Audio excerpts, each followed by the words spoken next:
చాలా అద్భుతంగా ఉంది. వదిలేస్తే మొత్తం తినేస్తాను, నా సరదా తీరేంత కొంచెం ఇంకొక తిని వదులుతాను. కానీ చాలా బాగుంది. కానీ ఎంత తిక్కుగా ఉంది మీ ఇక్కడ. So nice. వివాదాస్పద నేత తరచూ వివాదాస్పద వ్యాఖ్యలు చేసి అధిష్టానం సీరియస్ అవ్వడం వల్ల రాజీనామా ఆమోదం పొందింది సార్. రాజాసింగ్ రాజీనామాను అధిష్టానం ఆమోదించింది. సో ఆమోదించిన తర్వాత ఆ నిర్ణయం తర్వాత రాజాసింగ్ కూడా మాట్లాడారు. తుది శ్వాస వరకు హిందుత్వం కోసం పనిచేస్తానంటూ ఆయన చెప్పారు. ఒకసారి అది నాకు దొరికింది. కానీ ఇవాళ నుంచి కంటిన్యూగా నా దేశానికి, నా భారతదేశానికి హిందూ రాష్ట్రంగా చేయాలని, గోమాతని రక్షించడానికి, లవ్ జిహాద్ కానీ అన్ని విధాలుగా ప్రతి ఒక్క హిందూ కార్యకర్తకి ఒక ఛత్రపతి శివాజీ మహారాజ్ లాగా తయారు చేయడానికి ఇప్పటి నుంచి నేను ఇంకా అగ్రెసివ్గా నేను పనిచేస్తానని ప్రతి ఒక్క హిందూ కార్యకర్తకి నేను హామీ ఇస్తున్నాను. ఏ కార్యకర్త కూడా భయపడవద్దు, ఏ కార్యకర్త కూడా బాధపడద్దు. ఒక్కప్పుడు మనం ఏం లేకపోతే కూడా దేశ ద్రోహులతోని ఫైట్ చేసినాం. 3సారి ఎమ్మెల్యే అయిన తర్వాత కూడా దేశ ద్రోహులతోని, ధర్మ ద్రోహులతోని ఫైట్ చేసినాం. ముందు కూడా అదే చేద్దాం. మీ అందరి ఆశీర్వాదం, మీ అందరు సహకారం నాకు ఉన్నది. గతంలో కూడా ఉండే, ఇప్పుడు కూడా ఉన్నది. ఏం టెన్షన్ ఏ బీజేపీ కార్యకర్త కానీ, నా హిందూ కార్యకర్తలు కానీ కొద్ది కూడా టెన్షన్ ఎవరు కూడా తీసుకోవద్దని నా ప్రతి ఒక్క కార్యకర్తకి నేను హృదయపూర్వకంగా ఒక సందేశం ఇవ్వాలనుకుంటున్నాను.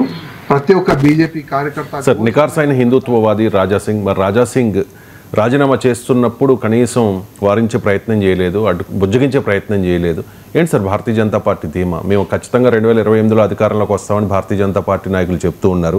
మరి ఇంత నికార్సైన హిందుత్వవాదిని ఎందుకు భారతీయ జనతా పార్టీ వదులుకుంది? హిందుత్వవాది కాదు, ఇప్పుడు ఆయన కూడా తన బీజేపీ పట్ల లాయల్టీ కూడా చెప్తున్నాడు.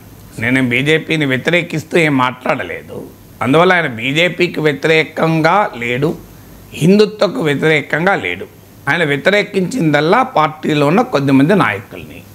సో అందువల్ల రాజాసింగ్ వ్యతిరేకత బీజేపీపై కాదు, హిందుత్వపై కాదు కనుక సగటు హిందుత్వవాదిలో, సగటు బీజేపీ కార్యకర్తలో రాజాసింగ్ పట్ల అభిమానం ఖచ్చితంగా ఉంటుంది. అందులో ఇంకో మాట కూడా అన్నాడు, దేశద్రోహి ధర్మద్రోహితో నా పోరాటం కొనసాగుతుంది అని. అది ఆయన ఎవరిని ఉద్దేశించి అన్నాడో మనకు తెలుసు. ఆయన మజ్లిస్కు ఉద్దేశించి అన్న మాటలది. 3ఓసారి గెలిచిన తర్వాత కూడా అన్నాడు. దాని ద్వారా ఇంకో మెసేజ్ కూడా ఇచ్చాడు, మీరు పెద్ద పెద్ద నాయకులు ఓడిపోయిన టైంలో కూడా నేను గెలిచాను, అందువల్ల నేను నా స్థాయి మీకు అర్థమవుతలేదని కూడా బీజేపీ నాయకత్వానికి ఇండైరెక్ట్గా చురుకంటించాడు. 3ఓసారి గెలిచినప్పుడు నిజమే కదా కిషన్ రెడ్డి, మీరు లక్ష్మణ్ ఓడిపోయిన సమయంలో కూడా మీకు భారతీయ జనతా పార్టీకి 5గురు ఎమ్మెల్యేలు ఉంటే 4 ఓడిపోతే, ఇంక్లూడింగ్ కిషన్ రెడ్డి, లక్ష్మణ్ హైదరాబాద్ నుంచి ఓడిపోతే గెలిచిన ఒకే ఒక్క ఎమ్మెల్యే రాజాసింగ్. ఆ తర్వాత మీకు దుబ్బాక బై ఎలక్షన్లో రఘునందన్ రావు గెలిచారు, మీకు హుజరాబాద్ బై ఎలక్షన్లో మీకు ఈటల రాజేందర్ గెలిచారు. సో రాజాసింగ్ ఆవేదన, రాజాసింగ్ని అభిమానించే హిందుత్వవాదుల ఆవేదన ఏంటంటే బీజేపీలో హిందుత్వతో సంబంధం లేని, హిందుత్వ రాజకీయాలను ఇప్పటికీ సంపూర్ణంగా జీర్ణించుకోలేని నాయకులకేమో పెద్దపీట వేస్తున్నారు. వాళ్ళని పార్లమెంట్ సభ్యులు చేస్తున్నారు, వాళ్ళకు అన్ని రకాల పదవులు ఇస్తున్నారు. మీరు అది రాజాసింగ్ లాంటి పక్కకు పెడుతున్నారు. పార్టీ అవసరమే కావచ్చు పార్టీకి వారు, కానీ కోర్ ఐడియాలజీకి లాయల్గా ఉన్న వారిని పక్కకు పెట్టడం ఏంటి? ఐడియాలజీకి ఇప్పటికీ బీజేపీలో చేరి బీజేపీలో పదవులు తీసుకున్న తర్వాత కూడా ఇంకా హిందుత్వ రాజకీయాలను వంట పట్టించుకొని వారిని కూడా అందాలెక్కడం వేరు. ఇది ఒక పెద్ద డైలమా రాజాసింగ్ రైజ్ చేస్తున్నాడు. ఇది బీజేపీకి ఆన్సర్ లేని ప్రశ్న. అయితే అదే సమయంలో బీజేపీకి సవాల్ కాదా రాజాసింగ్? ఖచ్చితంగా సవాల్. ఎందుకంటే హిందుత్వ పొలిటికల్ ఫ్రేమ్లో రాజాసింగ్ను తో బీజేపీ నాయకులు ఏమీ పోటీ పడలేరు. మిగతా ఎవరినైనా ధర్మద్రోహి, దేశద్రోహి, హిందూ ద్రోహి అనొచ్చు, కానీ రాజాసింగ్ని అనలేరు కదా. తర్వాత రేపు హైదరాబాద్లో జిహెచ్ఎంసీ ఎన్నికలు ఉన్నాయి.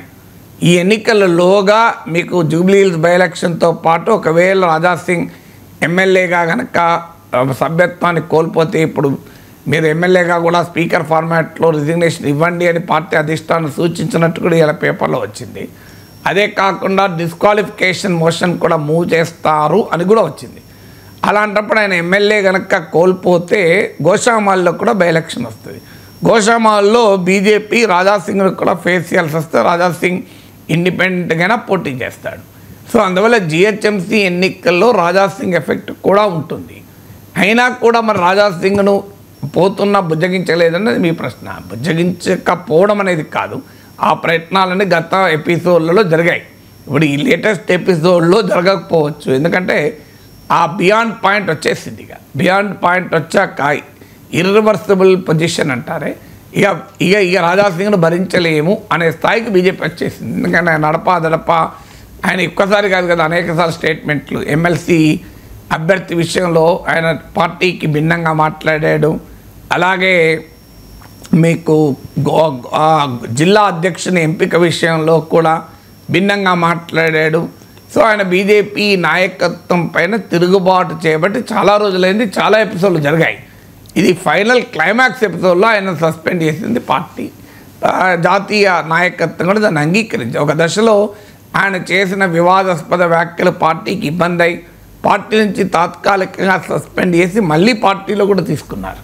సో ఇదంతా జరిగింది కనుక ఇక క్లైమాక్స్, ఇక anything cannot be done anything అలాగే వదిలేస్తే రాజాసింగ్ ఇంకా రెచ్చిపోతాడు. రాజాసింగ్ ఇలాగే రెచ్చిపోతుంటే పార్టీలో ఇతరులకు కూడా మేమైనా మాట్లాడచ్చు కదా స్వేచ్ఛగా, ఏమవుతుంది? ఇప్పటికే బీజేపీలో ఈ గందరగోళం ఉంది. హైడ్రా విషయంలో ఒకరు సపోర్ట్ చేస్తారు, ఒకరు వ్యతిరేకిస్తారు. మీకు కాళేశ్వరం విషయంలో ఒకరు కేసీఆర్ మంత్రివర్గ నిర్ణయమైన ఈటల రాజేందర్పై చెప్తారు. పార్టీ ఏమో లేదు ఇది కేసీఆర్ పనే, కేసీఆరే కావాలని చేశారని పార్టీ అంటుంది.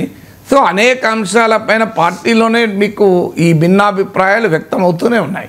దానికి తోడు రాజాసింగ్ కూడా రోజు ఏదో ఒకటి మాట్లాడితే పంటి కింద రాయిలాగా ఉంటుంది వ్యవహారం. అందువల్ల బీజేపీ నాయకత్వం వాంట్స్ టు మూవ్ ఆన్. ఎందుకంటే ఆయన ఎంత ప్రమాదం ఉంటుంది, లోకలైజ్డ్ అంటారే, అంటే ఒక ప్రాంతము ఆ ఏరియా మీకు మహారాజ్గంజ్ ఏరియా, ఆ ఏరియాకు దాటి రాజాసింగ్ ప్రభావం రాష్ట్రం అంతా ఉండదు అనేది బీజేపీ అంచనా. ఎందుకంటే హిందుత్వవాదిగా రాజాసింగ్ ఐడియాలజికల్ ఛాలెంజ్ కావచ్చు బీజేపీకి, కానీ బీజేపీకి అలా జాతీయ స్థాయిలో ఉన్న బలం కానీ దేశంలో హిందుత్వ రాజకీయాల్ని మోడీ తీసుకెళ్తున్న తీరు కానీ చూసినప్పుడు బీజేపీ కన్నా గొప్ప హిందుత్వవాది రాజాసింగ్ కాలేడు. ఇది మీకు బాలాసాహెబ్ ఠాక్రేనే కాలేకపోయాడే, మీకు యోగి ఆదిత్యనాథే కాలేకపోయాడే, అందువల్ల రాజాసింగ్ కాగలడా? సో తెలంగాణలో కూడా యోగి లాంటి నాయకుడు కావాలి అన్నాడు. సో యోగి లాంటి నాయకుడు కూడా బీజేపీ నాయకత్వంలో ఒదిగిపోయాడు కదా, బీజేపీ సంస్థాగత క్రమశిక్షణలో భాగమయ్యాడు కదా. అలాంటప్పుడు రాజాసింగ్ బయటికి వచ్చి ఏ రకమైన ప్రభావాన్ని చూపగలుగుతారు? ఉమాభారతి లాంటి వాళ్ళు చూపలేకపోయారు, కళ్యాణ్ సింగ్ లాంటి వాళ్ళు చూపలేకపోయారు.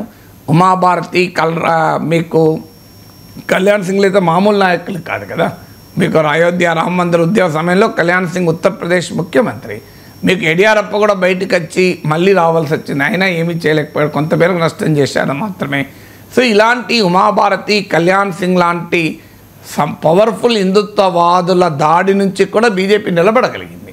అందువల్ల అంతకుముందు జనసంఘ్ కాలంలోనే బలరాజ్ మతోక్ లాంటి నాయకులు బయటకు వచ్చారు. అందువల్ల పార్టీ వ్యక్తులే. వ్యక్తులు ఎంత బలవంతులైనా పార్టీకి ఉన్న బలం ముందు వ్యక్తులు బలవంతులు కారు. చాలామంది చాలా పెద్ద నాయకులుగా భావిస్తారు, మేము డ్యామేజ్ చేయగలమని భావిస్తారు, కానీ ఐడియాలజీ క్యాడర్ బేస్డ్ పార్టీలో వ్యక్తులు చేసే నష్టం బియాండ్ పాయింట్ ఉండదు. కొంత ఉండొచ్చు. యడియూరప్ప కర్ణాటకలో కొంత నష్టం చేశాడు, కర్ణాటక జనతా పక్ష అని పార్టీ పెట్టాడు, 10-12% ఓటింగ్ కూడా తెచ్చుకున్నాడు, కానీ వెనక్కి రావాల్సి వచ్చింది. ఉమాభారతి కళ్యాణ్ సింగ్లు అయితే ఏమీ చేయలేకపోయారు. సో అందువల్ల రాజకీయ పార్టీలో ఆ స్ట్రక్చర్ ఉంటుంది, పార్టీకి ఒక ఆర్గనైజేషన్ ఉంటుంది. అందువల్ల రాజాసింగ్ కెన్ క్రియేట్ ప్రాబ్లం, కానీ బియాండ్ పాయింట్ రాజాసింగ్ ఏదో థ్రెట్ అయిపోతాడు బీజేపీకి కాదు. అన్నిటికీ మించి రాజాసింగ్ బీజేపీ ప్రత్యర్థుల్లో కూడా ఇమ్మడలేడు, అది ఒక అడ్వాంటేజ్ బీజేపీకి. రాజాసింగ్ కాంగ్రెస్ అకామిడేట్ చేయలేదు, మీకు బీఆర్ఎస్ అకామిడేట్ చేసుకోలేదు. ఎందుకంటే ఆయన అగ్రెసివ్ హిందుత్వవాదిని తమ ఫోన్లో పెట్టుకుని కాంగ్రెస్ బీజేపీ ఏం పోరాడుతుంది, బీఆర్ఎస్ బీజేపీ ఏం పోరాడుతుంది. సో అందువల్ల ఆయన పర్సానా నాన్ గ్రేటా అంటారు. ఆయన అంగీకరించలేదు, కాంగ్రెస్ అంగీకరించలేదు, బీఆర్ఎస్ అంగీకరించలేదు. అదొక బీజేపీకి అడ్వాంటేజ్. ఎందుకంటే తమ ప్రత్యర్థితో కలిసినప్పుడు రాజాసింగ్ ఎక్కువ ప్రమాదం అవుతాడు, కానీ తన ప్రత్యర్థితో కలవలేడు కదా.